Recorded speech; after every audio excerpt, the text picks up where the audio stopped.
Vous écoutez Piste ouverte face à face. Nolan vous emmène au cœur du paddock pour une rencontre au plus près de l'action. Au plus près de celles et ceux qui vivent la course. Bonne écoute. Est-ce que tu peux te présenter en quelques mots? Écoute, Florian, moi, j'ai 33 ans depuis quelques jours et je fais ce métier-là depuis bientôt 4 ans et Alors quel métier? instructeur de pilotage. Instructeur Ok. de pilotage. À piloter des personnes, soit les perfectionner ou soit carrément leur faire des découvertes. Ils n'ont jamais mis les pieds sur la piste et du coup, ils viennent pour découvrir la piste, la voiture et toutes les notions de pilotage, quoi. Ça fait 3 ans, tu m'as dit? Ouais. Donc tu as déjà l'expérience d'avant? C'est ça. Avant, j'étais dans le commerce, donc un peu de mécanique, un peu de commerce aussi.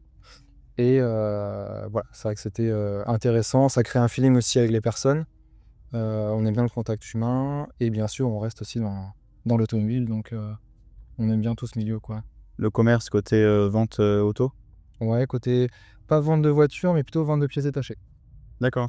Vente de pièces détachées, faire des devis, etc. Tu travaillais pour un solution, pour une marque, un Ouais, c'était une, constructeur ou... c'était pas une concession, mais ouais, une petite franchise, quoi.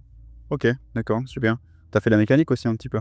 Oui, je commençais en mécanique, bac pro mécanique, et après j'ai fait un peu mes premières expériences là-dedans, et ensuite je suis passé un peu en vente, établissement de devis, tout ça. J'essaie de toucher un peu à tout, quoi. Ok.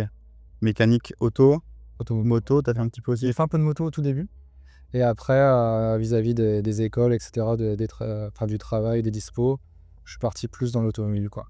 Et Ok. après je me suis passionné pour l'automobile vis-à-vis des circuits et tout, quoi. C'était quoi ta première expérience de piste en auto? Piste, c'était en 206 sur un circuit qui était à côté de Lyon. D'accord. Tu étais déjà instructeur ou pas Et, encore? j'étais pas encore instructeur. Ok. Ouais, j'allais passer le diplôme l'année d'après. Ok. Petite 206 vidée. Et en plus, ce qui était bien, c'est qu'on avait un peu de verglas, tout ça. Donc, c'est vrai que c'était une voiture qui était un peu compliquée à emmener. C'est vrai, on découvre le sous-virage, etc. C'est vrai que tu as commencé un petit peu la glisse. Ouais, la glisse, après, je l'ai fait sur la glace. Ma première année où j'ai été diplômé, après, j'ai commencé sur la glace. Ok. Donc du coup, tout de suite, la glisse avant le grip. Je pense que de savoir glisser avant de savoir rouler vite, ça permet d'appréhender un peu tout ce qui est les petites erreurs, essayer de rattraper un peu plus facilement. Et je pense que les deux se complètent très très bien. Et qu'est-ce qui t'a fait le déclic alors de pouvoir de donner envie de transmettre, d'apprendre aux gens à piloter propre et correctement? Mais je pense que c'est un peu la satisfaction client, d'avoir des personnes des fois qui sont un peu douteuses, un peu stressées, qui n'ont jamais vu, et puis ça fait rêver, rien que des fois. Le fait de s'asseoir dans la voiture, de démarrer le V8 etc. Et en fait, ça les fait déjà rêver déjà pour commencer. Et en plus, les voir vraiment prendre plaisir, rouler, découvrir la piste. Puis plusieurs sessions après, les voir évoluer et de se dire, ah ouais, je vais de plus en plus vite, les chronos descendent, etc. Même si on ne prend pas forcément de chrono sur des stages, mais on voit que ça roule quand même plus fluide. Ils sont à l'aise et ça leur fait une super expérience. Tu arrives à chaque fois à avoir la sensation de progression, de voir qu'en face, ça réagit bien, ça comprend bien les choses, sans trop faire d'erreurs. Franchement, je vois souvent de la progression, donc des fois après des petites périodes de stagnation, ce qui n'est pas normal, mais globalement, tous les stagiaires arrivent à progresser, et c'est justement la satisfaction qu'on a en tant que coach, c'est vraiment de voir les gens progresser, et plus ils progressent, plus forcément ils sont contents. Qu'est-ce que tu vas regarder ou qu'est-ce que tu vas aller chercher en premier chez un pilote? Et pour un pilote, ce qui va m'intéresser, c'est sa qualité à écouter, à être attentif et à s'adapter. C'est-à-dire que plus il va écouter, moins il va en mettre, plus il va monter progressivement les étapes. Et là, il va avoir une évolution qui sera très rapide et très incroyable, quoi. Donc c'est vraiment là la première qualité. Et après, on aura le regard, bien sûr, plein de choses à mettre en application, quoi. En coaching, donc tu coaches surtout des personnes, je vais pas dire lambda, mais des passionnés ou aussi des personnes dont c'est le métier, qui ont pour vocation de piloter de façon professionnelle sur la piste? Plus des personnes qui sont là pour le plaisir. On a aussi des clients qui ont leur voiture perso, qui roulent quand même très très très souvent.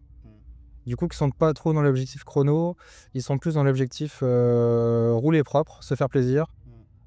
S'ils viennent plusieurs fois par an sur le même circuit, ils vont se dire tiens, ce virage-là, j'ai jamais réussi trop bien à le prendre, donc on va essayer. Et des fois, c'était de la bonne journée, il va réussir à passer ce virage-là mieux.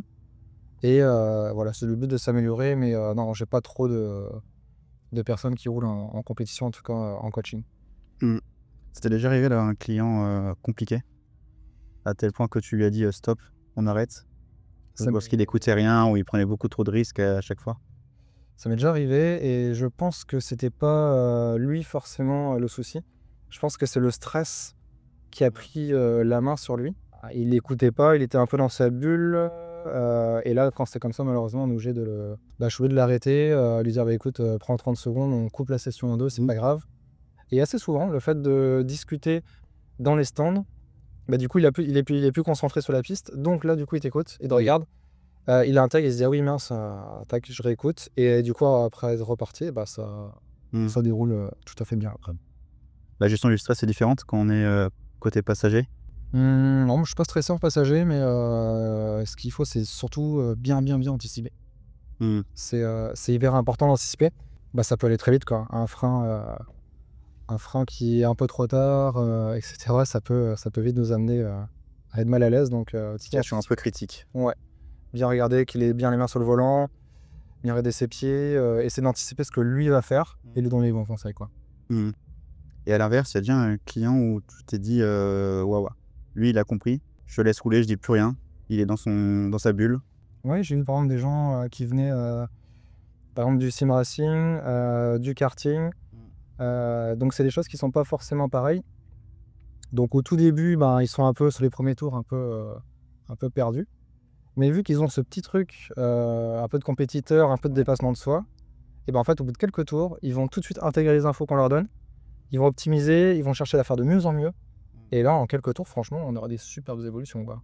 Qu'est-ce qui va le progresser le plus vite sur quelqu'un qui débute ou qui cherche à progresser en tout cas? Le regard et les trajectoires. C'est là-dessus qu'on va insister le plus. Vraiment, pour avoir un roulage propre. Et ensuite, on va commencer à optimiser un peu le frein. Par exemple, surtout pas le relâcher, surtout pas mettre des coups de gaz, etc. Bien comprendre un peu l'assiette de la voiture.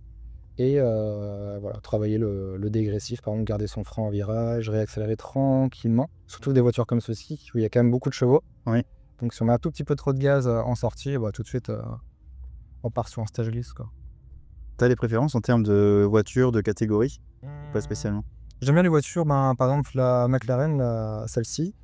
Tout ce qui est un peu plus rigide en termes de suspension, donc ce qui n'est pas une voiture de série, un peu supercar, etc. Parce qu'en fait, on ressent vraiment bien dans le bassin toutes les sensations. Et c'est vachement efficace, on ressent le frein, tout ça. Et quand on a des voitures un peu plus bateau, entre parenthèses, et ben, bon, ça bouge un peu plus, c'est un peu plus compliqué, même pour le client, hein.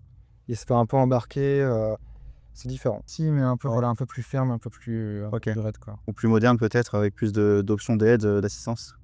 Ouais, Qui peuvent aider à la formation. On peut rouler très très proprement sans désactiver les aides, hein. En gardant l'ABS, en gardant l'ESP, on peut déjà aller très très loin.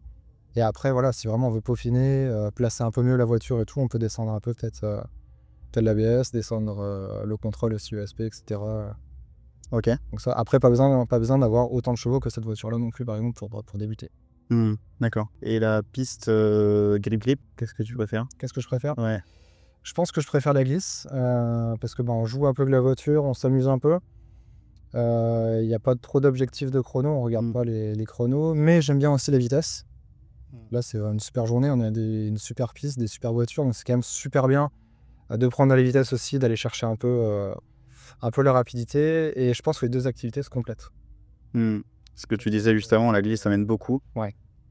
Je pense en termes de connaissance de grip, dans les virages, ressentir la voiture. Par exemple, je disais tout à l'heure, pas remettre gaz trop tôt. Avec une voiture comme ça, quelqu'un qui n'a pas trop d'expérience en glisse, par exemple, s'il voit que la voiture glisse un peu, il va avoir un réflexe qui sera peut-être totalement humain, c'est de relâcher. Et là, du coup, on part sur un tuto tête à queue. Et du coup, s'il a le réflexe d'avoir travaillé un peu la glisse, tout ça, au final, il va avoir le réflexe peut-être de bien regarder au bon endroit, de remettre le volant comme il faut, de contre-braquer, et il va s'en sortir. Donc déjà, demain, il va sauver la voiture. Il va sauver sa propre personne.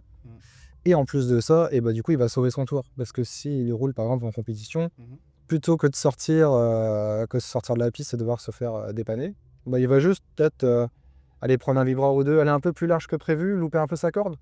Ça, il va repartir et il va continuer, quoi. Donc je pense que les deux sont très très complémentaires. Ok. et que c'est bien de faire un peu de tout justement pour avoir une bonne adaptation. Ok, bah, super. En parlant un peu de tout, toi qui es dans l'information, il y a un truc en vogue de plus en plus, c'est la simulation automobile. C'est quoi ton avis à ce sujet en tant qu'instructeur? Je pense qu'à un niveau élevé, donc on peut se rapprocher des ressentis presque comme en réalité sur pas mal de voitures. Mais après, je pense que c'est plutôt intéressant en termes de connaissance de piste. Peut-être pour bosser un circuit avant d'aller faire un track day. Vu que la journée track day va être que sur une journée, c'est dommage d'apprendre le circuit pendant les 3 quarts de la journée et d'en profiter à la fin. Donc je pense que le simu peut donner vraiment un coup de main D'accord. pour déjà connaître un peu les virages, les petits tips, etc. Sans évidemment prendre trop de repères au niveau des points de freinage, tout ça, parce que ça sera pas forcément la même en sim et en réel. Donc le gros plus, c'est vraiment trajectoire, tracé. Ouais. Point de freinage quand même un peu. Un peu, ça donne une idée, ça donne une idée des points de freinage aussi. Mais je mets bien un accent là-dessus, c'est que en sim et en vrai, c'est pas les mêmes. Et surtout, ça dépend de la voiture aussi. Ça dépend de la voiture. Ouais. Et c'est comme le frein, on dit dégressif, tout ça. Et ben en fait, en sim racing, on peut vraiment s'entraîner aussi à garder sa pédale de frein, à garder jusqu'à la corde, etc. Et ça peut être un bon outil pour progresser parce que bon, s'entraîner sur la route, pied gauche au dégressif, ouais, c'est pas top quoi. Enfin, C'est pas ce qui est plus adapté. c'est pas ce qui est hyper safe non plus quoi. Donc là, Ça, si on a un environnement vraiment sécurisé et bien pour. ça, si on a le simulateur qui est là devant nous, on peut s'entraîner. Donc il y a quand même pas mal de points positifs, je pense, là-dessus. T'en fais un peu du simulateur. Un tout petit peu, ouais, je fais un peu de coaching au coup du volant là. Et justement, là où je t'avais coaché une fois. Ah, c'était top. Et ouais. Bah, du coup, on avait roulé sur Le Mans d'ailleurs, non? On a roulé sur Le Mans en GT, Lamborghini GT. Ok. Et donc la différence vraiment de coaching simu, coaching réel. Je trouve ça comment? Ça va être similaire. Moi, je trouve que c'est similaire parce qu'en fait, on va parler un peu des trages, on va parler des freins. Ça va être vraiment très très similaire, je pense. Ouais. Ouais. T'arrives à retrouver tes repères Franchement, dans l'instructeur, ouais. ouais, le coaching, je pense que c'est tout pareil en sim racing et en réalité, quoi. Ok. Donc toi, tu es très souvent de l'autre côté du volant. Donc tu t'es jamais dit, tiens, je vais repasser vraiment derrière le volant et aller faire un petit peu de piste, un petit peu de... Enfin, peut-être aller jusqu'à la compète, tu vois, des fois. Ça t'a jamais trop intrigué, trop intéressé? Ah si, ça m'a fortement intéressé, mais bon, après, c'est... Donc, déjà, j'ai l'opportunité de prendre quand même souvent le volant pour des baptêmes, des choses comme ça, donc ça, c'est hyper plaisant. Ça me fait rouler. Mais après, en compétition, j'aurais aimé, mais après, c'est toujours pareil, c'est des questions de coût, de budget et de disponibilité aussi. Parce que vu qu'on travaille quasiment tous les week-ends ici, enfin sur circuit, du coup, c'est un peu les week-ends où on pourra rouler aussi en compétition. C'est un peu entre deux. Tu auras l'occasion un jour d'entrer Ouais, si... en compète? Comme on dit, c'est des opportunités des fois, hein, ça se crée et ça se trouve aussi, donc Ok. à voir, pourquoi pas. Hein. Même en karting peut-être ou... Ouais, karting, je sais pas, j'aime bien le karting, mais après, vu que c'est plus l'automobile aussi le métier, je pense l'un ou l'autre, ça peut être intéressant. Ça reste similaire en termes de pilotage, donc Ouais, aussi fun. aussi fun. La passion, le plaisir. Ben, c'est ça, et en fait, l'important, c'est peu importe ce qu'on a dans les mains, que ce soit une Clio, une McLaren ou un karting, en fait, c'est d'essayer de se donner au max, de s'adapter au véhicule, de s'adapter à la piste et d'aller tirer vraiment les meilleurs chronos, les meilleures sensations et se faire plaisir avant tout. Ça, c'est le but et l'objectif du métier, c'est vraiment passer des journées, rentrer, être super content. Comment tu vois l'avenir du métier justement tout ce qui est nouvelles règles, lois, réglementation électrique, tout ça? Je pense que ça va être très compliqué sur la route. Je pense que la route, maintenant, on va utiliser des voitures pour aller du point A au point B, simplement. Dépassement de vitesse, ça devient très compliqué. Et puis les voitures sont plus non plus en mesure... ça donne plus trop envie de rouler vite, etc. Je pense que ce milieu-là va se restreindre. Par contre, le milieu circuit événementiel, je pense pas qu'il va changer parce que ça reste des week-ends plaisir. Et je pense que là-dessus, ça va pas trop changer. Ok. Ouais, je pense que tout ce qui est loisir... Ça va pouvoir continuer à avoir ce kiff de conduire cette voiture d'exception. Quelle est la voiture qui t'a fait dire waouh, truc de dingue, j'ai ça entre les mains? Je t'avais parlé un peu la dernière fois une Lamborghini qui était assez marrante. C'est-à-dire qu'on avait une voiture, je sais plus, peut-être entre 700 et 800 chevaux, et le tout en glisse. Donc c'est une voiture du coup qui ramenait énormément de vitesse, donc c'était sur la glace, qui ramenait énormément de vitesse en latéral.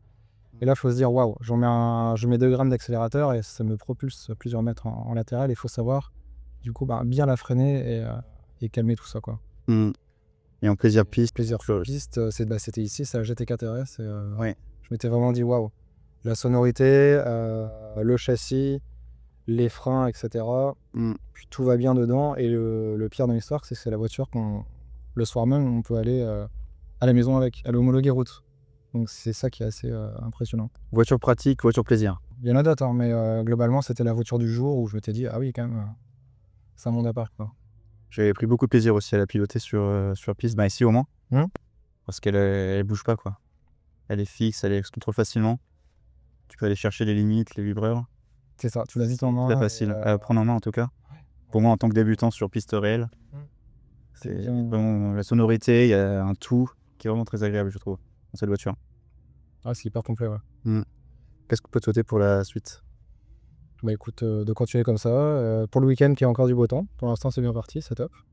Donc là, comme ça, tout le monde est content. Et nous-mêmes, on passe du bon temps. Et que le monde automobile continue comme ça. Et voilà, quoi. Merci Flo. Avec plaisir.